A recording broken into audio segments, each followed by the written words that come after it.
Ketakutan dan kekhawatiran Israel semakin menghantui. Simak ulasan video berikut ini agar kalian tidak salah paham.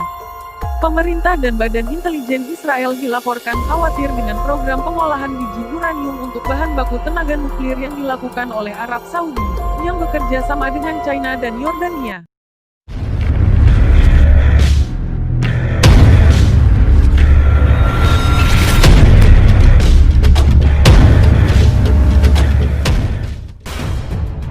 Seperti dilansir Times of Israel yang mengutip situs berita Walla, Jumat, tanggal 21 Agustus, sumber pejabat di Israel cemas program nuklir Saudi akan merusak hubungan tidak resmi kedua negara, terutama untuk membendung pengaruh Iran.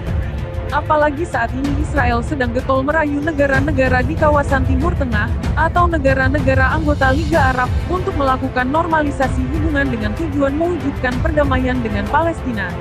Di samping itu, Israel khawatir program nuklir yang dilakukan Saudi akan memicu negara-negara di kawasan Teluk untuk melakukan hal yang sama. Ada tanda-tanda yang membuat kami khawatir tentang apa yang dilakukan di fasilitas itu. Sampai saat ini belum diketahui apa yang terjadi di sana, baik oleh Amerika Serikat, Sekutu Saudi, dan Badan Energi Atom Internasional, IAEA, dan IAEA berupaya memeriksa langsung, kata sumber itu.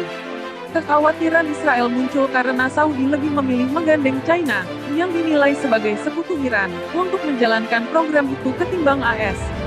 Saudi membangun fasilitas untuk mengolah uranium menjadi bahan baku nuklir, Yellow Cake atau Urania, di dekat kota Al-Hula.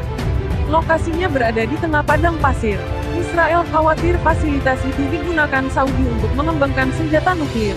Apalagi 2 tahun lalu putra mahkota kerajaan Arab Saudi, Pangeran Mohammed bin Salman, pernah berujar bahwa mereka akan melakukan langkah yang sama jika Iran mengembangkan bom nuklir. Urania diperoleh dengan mengolah biji uranium.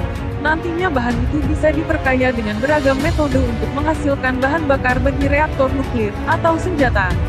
Program nuklir Saudi sebenarnya digelar sejak lebih dari 1 dasawarsa. Mereka menargetkan mendirikan 16 reaktor nuklir pada 2040, dan menggelar pelatihan bagi para teknisi untuk menambang dan mengolah uranium. Di sisi lain, Arab Saudi menyatakan tidak akan melakukan normalisasi hubungan dengan Israel sampai perjanjian perdamaian dengan Palestina ditandatangani. Yang dikhawatirkan selama ini adalah jika jumlah pengayaan melewati batas yang ditentukan dalam Fakta Non-Proliferasi Nuklir, maka bisa memicu perlombaan senjata nuklir di kawasan Timur Tengah.